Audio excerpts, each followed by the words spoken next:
Caros fiéis, o Evangelho deste domingo de hoje, festa da Santíssima Trindade, é tirado do Evangelho segundo São Mateus, é o célebre final do Evangelho de São Mateus, capítulo 28º. Naquele tempo disse Jesus aos seus discípulos: Foi-me dado todo o poder no céu e na terra. E depois pregar a todas as nações, batizando-as em nome do Pai, e do Filho e do Espírito Santo, ensinando-lhes a observar todas as coisas que eu vos mandei. Quanto a mim, estarei convosco todos os dias até a consumação dos tempos. Podem sentar-se.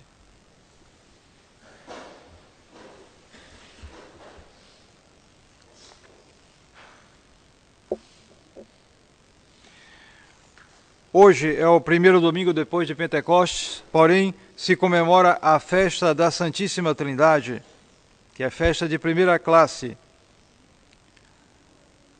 Amanhã, segunda-feira, dia 17 de junho, é a festa de São Gregório Barbarigo, bispo e confessor, festa de terceira classe.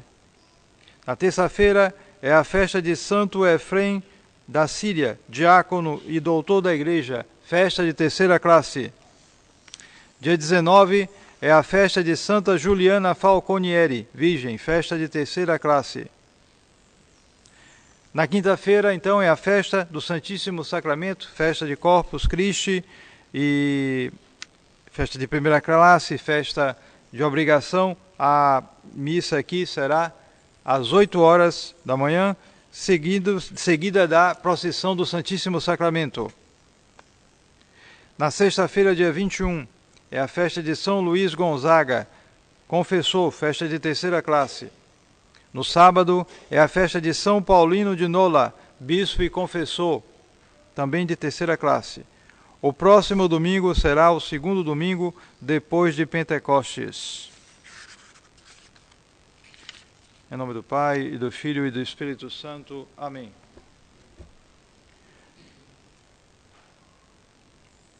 Caros fiéis, como já disse, o Evangelho de hoje, desta festa, é o célebre final do Evangelho de São Mateus, onde Nosso Senhor, com uma precisão e com digamos assim, um senso de resumo verdadeiramente dignos do homem-deus, ele resume toda a missão dos apóstolos, já que ele está, depois de ressuscitado, ele está para subir os céus. Então, ele envia os apóstolos, dando-lhes o poder de ensinar todo mundo, todas as gentes, o poder de ordem, o poder de batizar, e nisso aí está também o poder em geral dos sacramentos,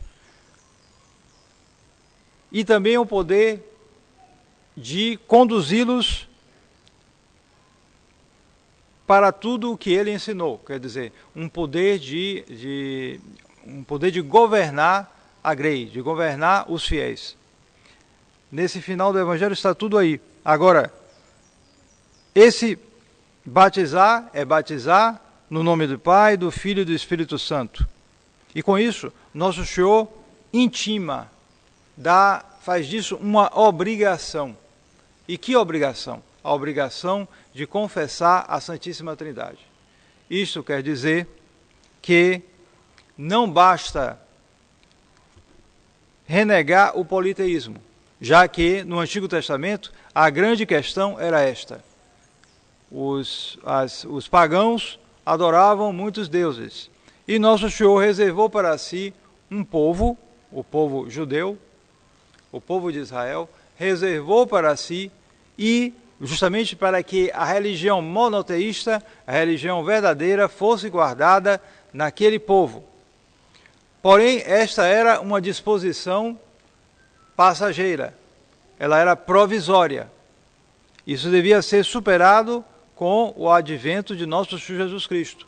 Justamente porque neste advento de Nosso Senhor já estava implícito o mistério da Santíssima Trindade, já que quem se revelava ali era um homem-deus, e que se proclamava a si próprio Filho de Deus. Então, ele é filho de quem? De um pai. Ele é Deus, o Pai também é Deus. Então, já havia aí algo de revelado da Santíssima Trindade. E os judeus, quando negaram nosso Senhor, eles se puseram contra este Deus verdadeiro. Contra, inclusive, o Deus que antes eles adoravam. Eles renegaram esse mesmo Deus. E São João resume isso numa de suas epístolas, quando ele diz que quem não crê no Filho, quem não tem um filho, também não tem um pai. Se eles rejeitaram o Filho, também rejeitaram o Pai. E assim, se eles continuaram acreditando num Deus, esse Deus não é mais o Deus verdadeiro. Justamente porque, a partir de nosso Senhor, não basta renegar o politeísmo e adorar um só Deus. É preciso adorar o verdadeiro Deus que se revelou. E este Deus que se revelou como Pai, como Filho e como Espírito Santo. Porque justamente na continuação de sua revelação foi revelado também o Espírito Santo. Justamente a festa que nós comemoramos na semana passada. Então, a vinda do Espírito Santo, esse Espírito Santo é afirmado também como Deus, ele vem como Consolador, como Paráclito, então é toda uma missão, a qual nós devemos dar graças, porque justamente o primeiro dever é esse, o ato de fé na Santíssima Trindade, ato de fé no único verdadeiro Deus. Se eu disser que o meu Deus, que eu confesso, é também o Deus que os judeus atualmente confessam, ou o Deus que os maometanos atualmente confessam, eu estou cometendo um pecado contra a fé. É simplesmente um pecado contra a fé. E por aí vemos todo o malefício que fazem esses encontros ecumênicos, onde a primeira coisa que se fala é justamente essa, a aproximação, primeiro a aproximação com os protestantes, que já é uma coisa errada. Depois vem a aproximação com as religiões de um único Deus. Isso também está errado, porque esta fé em um único Deus não é verdadeira, ela não é suficiente. E se você só confessa isso, negando a Trindade, ela passa a ser falsa. E é justamente o que fazem os judeus e os maometanos. E, portanto, a fé deles não é verdadeira. E, portanto, estão errados os católicos depois do concílio, a hierarquia em particular, que fazem todo esse discurso baseado nessa concordância entre a unicidade a confissão na unicidade de um Deus, quando, na verdade, falta, se você confessa a unicidade e não confessa a Trindade, você não confessa a verdadeira fé. Por isso, no breviário, isso não está na liturgia da missa, porém no breviário, no ofício que são consagrados a Deus, os padres devem rezar, então se inseriu no ofício de prima, depois dos 3 salmos, o símbolo de Santo Atanásio. Por quê? Porque esse símbolo de Santo Atanásio, que valeria a pena os senhores procurarem e lerem e até rezarem, seria muito interessante, porque ele confessa claramente, sem nenhuma dúvida, toda a fé na Trindade. E ele diz, no começo, aquele que não guarda esta confissão, com certeza perecerá, não poderá se salvar. Então, a obrigação de fé é inequívoca. Depois, temos aqueles que, como nós tivemos a graça de ter esta verdadeira fé, temos que fazer ação de graças, render ação de graças a esta mesma Santíssima Trindade. Porque ela, uma das três pessoas, concorre para a nossa salvação. O Pai nos adotou em seu Filho. O Verbo, o Filho, nos ilumina com sua luz. Finalmente, o Espírito Santo nos escolheu para a sua morada. De fato, toda a Santíssima Trindade vem morar em uma alma em estado de graça. Isso é uma das verdades mais impressionantes que os grandes místicos experimentaram, em maior ou menor medida, esta habitação da Santíssima Trindade. Mas, de fato, realmente, todo aquele que está em estado de graça, todo aquele que não está em pecado mortal, que tem a graça santificante, portanto, tem a habitação da Santíssima Trindade. Porém, se atribui especialmente esta habitação ao Espírito Santo. Por quê? Porque ao Espírito Santo que foi encarregada especialmente a nossa santificação. O Pai nos criou, o Filho nos redimiu, o Espírito Santo nos santifica. Claro que tanto o Pai, como o Filho, como o Espírito Santo fazem todas essas tarefas, mas se atribui especialmente a cada um deles uma dessas tarefas.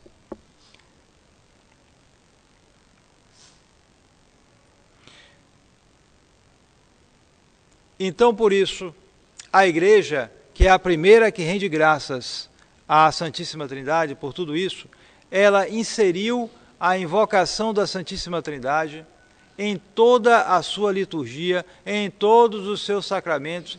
Sempre nós dizemos na missa, por nosso Senhor Jesus Cristo, dizemos em nome do Pai, do Filho e do Espírito Santo, etc. Sempre invocamos a Santíssima Trindade. E é preciso que façamos isso com atenção, porque como é muito presente na liturgia, nas orações, há a tentação de se fazer isso por mero costume, sem pensar muito nisso. E então há o inconveniente de se fazer isso sem atenção, distraidamente, e às vezes até de uma maneira leviana. Lembremos do exemplo de Santa Bernadette Soubirous, que foi a vidente de Nossa Senhora de Lourdes. Ela fazia com uma extrema piedade, um extremo respeito, o sinal da cruz, em quem nós invocamos o Pai, o Filho e o Espírito Santo.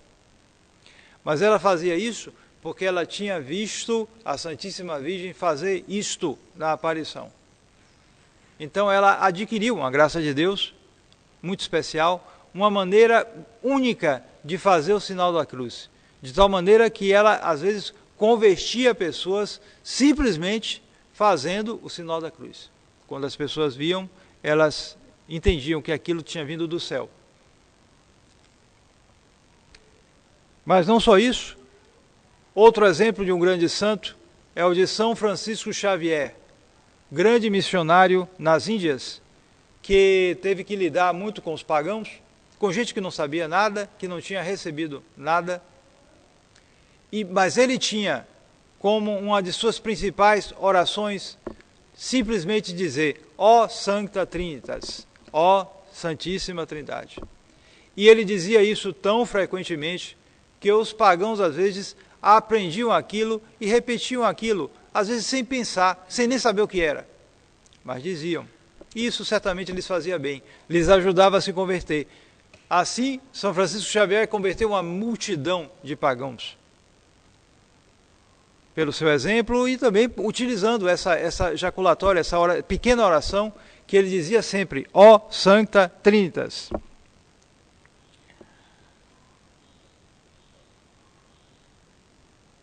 Então, a Trindade fez isso conosco, toda essa missão do Pai que nos criou, do Filho que nos redimiu, do Espírito Santo que permanece na sua igreja, nos santificando, que é a alma da Igreja Católica.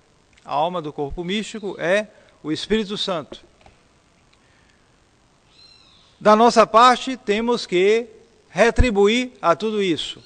Melhor dizendo, corresponder a tudo isso. Toda esta é a ação da Santíssima Trindade sobre nós. Da nossa parte, nosso Senhor quer, sobretudo, que nós demos glória a Deus, ao Deus unitrino, e que nós nos santifiquemos. Em particular, a Santíssima Trindade colocou como que uma imagem dela em nós. Está aí no livro, está na Sagrada Escritura. Deus nos criou à sua imagem e semelhança. Isso quer dizer que há algo trino em nós. Claro que não é como a Santíssima Trindade, mas há algo trino em nós, nas nossas faculdades. Assim como Deus é Pai, Filho e Espírito Santo, nós também temos mente, temos coração e temos vontade.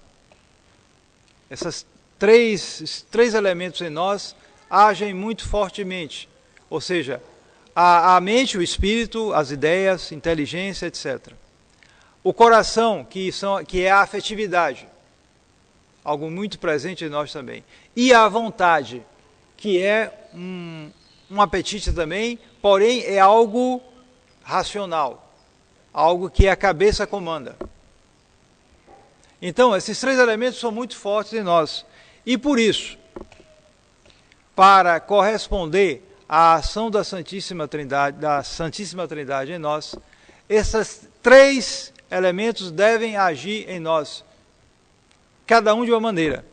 Assim, a mente, o espírito, nosso espírito crê, é a primeira obrigação que já foi falado, ou seja, esta fé na Santíssima Trindade, que é uma obrigação, Quem não confessa a Santíssima Trindade não pode se salvar. Não pode se salvar. É o que diz de maneira clara e inequívoca, por exemplo, o símbolo de Santo Atanásio. Mas depois, da parte do nosso coração, devemos amar a Santíssima Trindade. Não basta somente crer, mas quem ama a Deus, ama necessariamente o Deus que é uno e trino. E assim é importante ter esta devoção à Santíssima Trindade, este amor à Santíssima Trindade, e que leva justamente ao terceiro elemento, a vontade. O que faz a vontade? Imita a Santíssima Trindade. Imitar a Santíssima Trindade. Como assim? Porque justamente a Santíssima Trindade, sendo Pai, Filho e Espírito Santo, há uma vida divina ali. E essa vida divina é uma vida de intensa caridade. Porque o Pai ama o Filho e o amor subsistente do Pai e do Filho é uma pessoa, o Espírito Santo. Então há uma vida muito intensa ali, uma vida de caridade. Então da nossa parte deve haver também esta imitação na prática da nossa caridade, do nosso amor a Deus e também do nosso amor ao próximo. Porque são três pessoas, porém uma só natureza. No mundo, então, os cristãos em particular, os católicos, são muitíssimas pessoas também. Só que, evidentemente, há uma natureza, todos são natureza humana, mas cada um tem a sua natureza própria. Porém, deve haver algo dessa imitação, dessa união entre, sobretudo, aqueles que têm a mesma fé. Daí porque a imitação da Santíssima Trindade leva a caridade para com o próximo. Por isso, São Francisco Xavier, como eu disse, que tanto invocava a Santíssima Trindade, era um homem de uma caridade extraordinária. E foi essa caridade que o levou a converter uma multidão de pagãos no Oriente, sofrendo as maiores privações. E ele se tornou um dos maiores santos da história da Igreja, de tal modo que ele é padroeiro aqui de Salvador. Não sei se muitos sabem, mas ele curou no século XIX uma peste aqui em Salvador. Se fez uma procissão com a relíquia do santo e a peste acabou de uma hora para outra. Então, essa imitação da Santíssima Trindade deve nos levar a esse amor fraternal, amor a Deus e amor ao próximo. Também, essa imitação nos leva justamente a combater digamos assim, a má trindade. Porque há uma má trindade também. É justamente nossas três concupiscências. São três também. A concupiscência da carne, a concupiscência dos olhos, a soberba da vida. Os apetites desregrados da carne, a avareza e também o orgulho. A sensação de o querer poder, o querer dominar. Essa tríplice concupiscência, são três também. Então, aquele que imita a Santíssima Trindade combate esta tríplice tendência má que nos leva ao inferno, que nos leva à separação definitiva da Trindade. E não nos esqueçamos que fomos batizados em nome da Santíssima Trindade, em nome do Pai, e do Filho e do Espírito Santo. Também a Igreja tem, na encomendação das almas, no rito de encomendar alguém que está morrendo, então se diz: Senhor, enchei de tua paz esta alma que volta. Embora às vezes ela tenha pecado, todavia não negou, mas creu no Pai, no Filho e do Espírito Santo.